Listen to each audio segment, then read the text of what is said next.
대한민국은 1987년 개헌 아래 총체적인 위기입니다.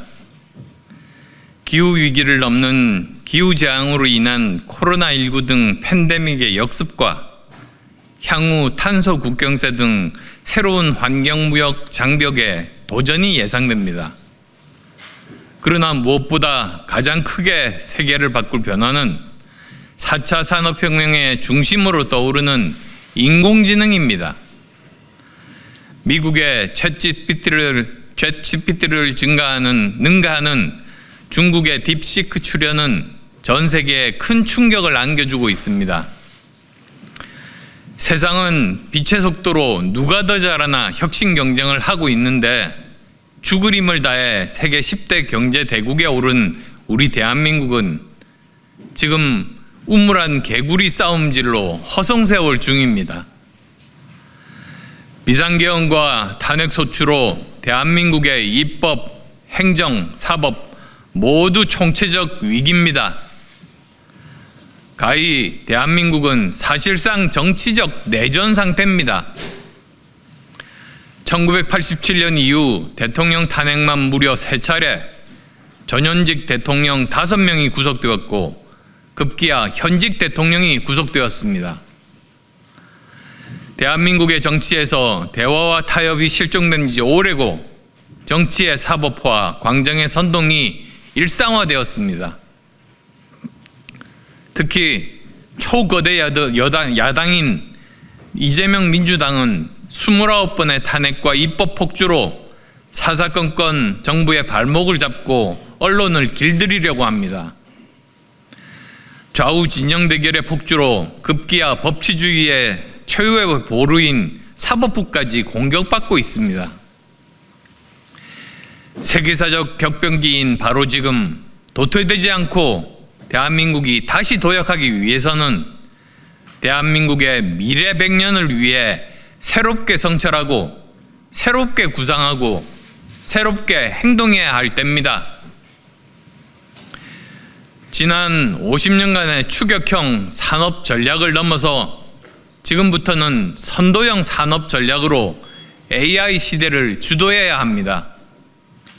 그러기 위해서는 이를 지휘하는 87년 헌법체제의 제왕적 대통령제를 넘어 분권형 정치체제로 혁신해야 합니다. 개도국 시대를 넘어 10대 경제 대국에 걸맞게 국민의 기본권을 폭넓게 보장하는 등 대한민국의 새로운 미래를 위해 시스템을 바꿔야 합니다. 이를 위해서는 개헌을 통해 대한민국을 리빌딩해야 합니다. 여야 정치권은 국가의 명운을 걸고 개헌에 임해야 합니다. 대한민국의 이정표인 자유민주주의 헌법과 법치주의에 근거하여 새로운 시대상을 반영한 개헌 논의에 착수해야 합니다. 이재명 대표를 포함한 여야 정치권에 제안합니다. 지방선거가 치러질 2026년 6월 지자체 선거와 함께 개헌을 위한 국민투표를 약속합시다. 국민이 더욱 자유롭고 안전하며 행복한 삶을 영유할 수 있도록, 국가가 부강해질 수 있도록 제가 구상하는 개헌 방향과 제7공화국 헌법의 중심 가치에 대해서 3가지만 말씀드리겠습니다. 첫째, 제왕적 대통령제를 분권형으로 개헌해야 합니다. 한국의 대통령은 대통령제의 상징인 미국보다 훨씬 막강한 권한을 가지고 있습니다. 미국 대통령은 행정권만 가질 뿐 국회 동의 없이 주요 간부를 임명하는 인사권도 없으며 예산 편성권, 입법 권한, 감사 권한은 없습니다. 이에 비해 한국 대통령은 행정권 외에도 인사권, 예산권, 정부 입법권, 감사권 등 5대 권력을 모두 가지고 있습니다. 한마디로 대한민국 대통령은 미국 대통령과 달리 이름만 같을 뿐이지 사실상 임기 5년의 왕과 다를 바가 없습니다. 절대 권력은 견제받지 않다 보니 부패와 권한 남용으로 이어졌습니다. 자, 그렇다고 내각제나 이원집정부제는 분단 현실의 한국에 맞지 않다는 생각입니다. 내각제로 의회 다수당이 행정권까지 가져가게 된다면 지금의 192석의 야당이 행정 권한까지, 대통령까지 가게 된다면 어떻게 되겠습니까? 총리의 권한이 지금 현재 제왕적인 대통령보다 훨씬 더 막강해집니다. 이원 집정부제도 대통령과 총리가 다른 당이라면 아마도 지금 윤석열 대통령과 이재명 총리가 되겠죠.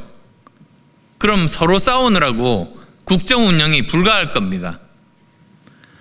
국정 안정과 연속성을 위해서는 권한 축소형 대통령 4년 중임제가 바람직하다고 생각하고 말씀드리는 이유입니다.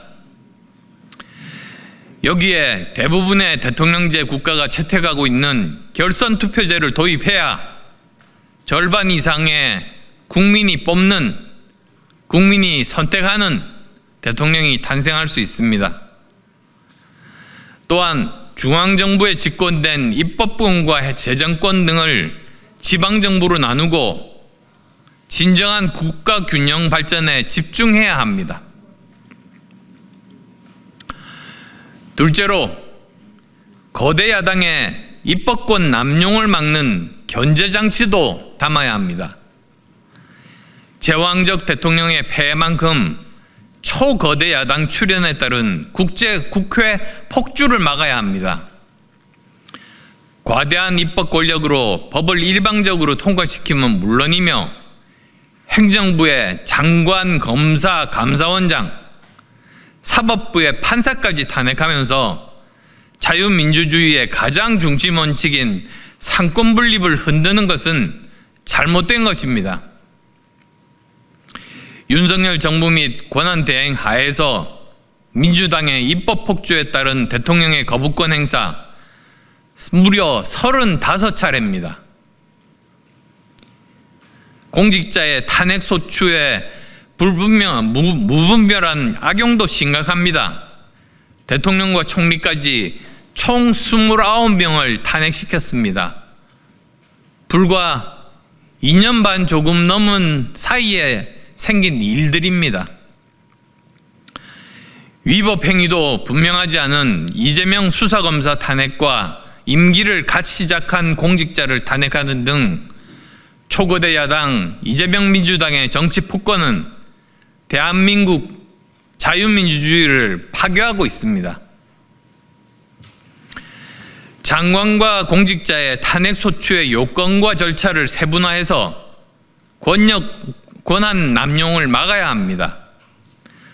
국회의 입법권 남용이 상권 분립의 균형을 깨지 않도록 헌법에 명문화해야 합니다.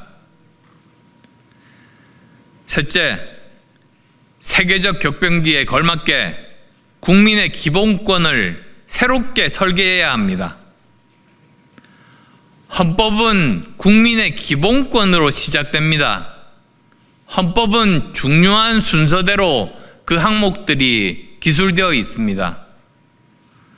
따라서 개헌의 중심은 무엇보다도 먼저 국민이어야 합니다. 대한민국은 10대 경제강국이 되었으며 지금의 국내외적 도전에 대응해서 국가의 책임과 목표를 새롭게 설계해야 합니다. 그러나 87년 헌법체제는 거의 40년 전 이러한 기술이 전혀 존재하지도 않을 때 만든 것이라 이러한 변화가 전혀 반영되어 있지 않습니다. 경제, 복지, 환경, 인권, 평화 등 인간의 삶의 질을 높이는 요소들을 포함해야 합니다. 과학기술의 발달로 인해 발생하는 위험 사회에도 대응해야 합니다. 전통적인 안보 개념을 넘어서 새로운 인간 안보 개념을 확장해야 합니다. 4차 산업혁명과 AI 시대를 맞아 보편적인 정보 접근과 안전할 권리도 물론 포함되어야 합니다. 지역 균형 발전을 위한 지방 정부의 권한도 명시되어야만 합니다. 존경하는 국민 여러분, 대한민국의 지속 가능한 발전과 생존을 위해 개헌은 더 이상 미룰 수 없습니다. 저는 당장 국회가 개헌 특위를 구성하고 개헌 열차를 출발시킬 것을 제안합니다. 하지만 개헌만으로는 정치개혁을 완성할 수 없습니다. 개헌과 동시에 선거법을 바꾸어야 합니다. 그래서 승자 독식 국회의원 소선거구제를 바꾸지 않으면 반쪽 개혁에 불과합니다. 현행 소선거구제는 국민의 의사를 반영하지 못하고 편가르기와 혐오 정치와 당리당략의 전쟁 토양을 제공하고 국민을 분열시키고 있기 때문입니다. 소선거구제에서 당선자가 받은 표를 제외하고는 모두 사표가 됩니다. 22대 총선 생각해 보십시오. 지역구 득표율 차는 5.4%에 불과한데 의석수는 71석, 1.8배나 차이가 납니다. 사표, 즉 민심을 반영하지 못하는 비율이 절반 이상에 달합니다. 이처럼 득표율과 의석 비율의 괴리가 크기에, 즉 국민 민심의 지도와 국회의원 구성의 지도가 다르기 때문에 국민은 국회를 신뢰하지 않는 민주주의의 위기가 초래된 겁니다. 대한민국의 지속 가능한 정치를 위해서는 민심을 그대로 의석으로 담아내는, 그래서 사표를 최소화하는 선거제, 정치 다당제가 가능한 선거제를 도입해야 합니다. 대안은 바로 도농복합형 중대선거구제 또는 독일형 연동형 비례제입니다. 선거제도의 개혁은 기득권의 저항을 피할 수 없습니다. 소선거구제의 가장 큰 수혜자인 민주당 또한 개혁에 소극적입니다.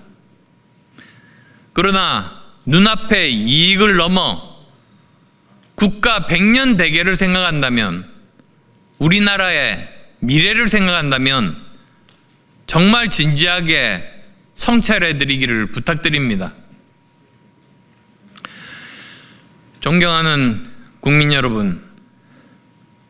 여러분께서도 나라의 미래를 위해 한마음으로 힘을 지금까지처럼 계속 모아주시기를 부탁드립니다. 여야 정치권에도 다시 한번 촉구합니다. 총체적 위기의 대한민국을 새롭게 리빌딩해야 할 때입니다. 바로 지금이 제2의 과학기술 입국으로 대한민국을 다시 한번 위대한 대한민국으로 새롭게 도약시킬 역사상 마지막 기회라는 점을 명심해야 합니다. 위기일수록 우리는 저력을 발휘해서 용수철처럼 튀어올랐습니다. 지금 대한민국의 새로운 희망을 만들어야 합니다. 개헌과 선거제 개헌이 바로 그 첫걸음입니다. 고맙습니다.